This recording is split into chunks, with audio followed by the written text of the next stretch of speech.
മുഖ്യമന്ത്രിയെ രൂക്ഷമായി വിമർശിച്ച KPCC acting president MM Hasan Lok Sabha തെരഞ്ഞെടുപ്പ് മുഖ്യമന്ത്രി വർഗീയവൽക്കരിക്കുന്നുവെന്നും BJPയുടെ താരപ്രചാരകൻ മുഖ്യമന്ത്രിയാണെന്നും അദ്ദേഹം പറഞ്ഞു.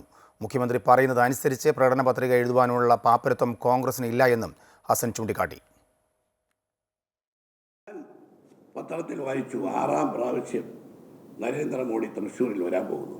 പ്രധാനമന്ത്രിയോട് വളരെ സ്നേഹപൂർവ്വം ഞാൻ അഭ്യർത്ഥിക്കുകയാണ്, അങ്ങ് ഇനി കേരളത്തിൽ വരേണ്ട ആവശ്യമില്ല.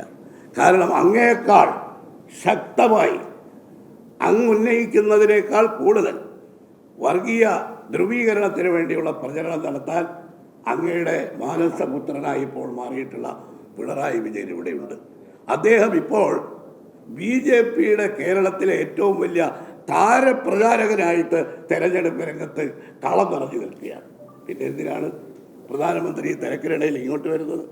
ഇന്ത്യ സഖ്യം അധികാരത്തിൽ വരാതിരിക്കുന്നതിന് വേണ്ടിയുള്ള ന്യായങ്ങൾ നരേന്ദ്രമോദിയേക്കാൾ ശക്തമായി പറയുന്നത് അദ്ദേഹമാണ്. അതുകൊണ്ട് മോഡി 6ാം പ്രാവശ്യം ഒരു സീറ്റ് പോലും കഴിഞ്ഞ തെരഞ്ഞെടുപ്പിൽ കിട്ടാത്തവരാണ് 2 അക്കം കിട്ടുമെന്ന് പറഞ്ഞു വരുന്നത്.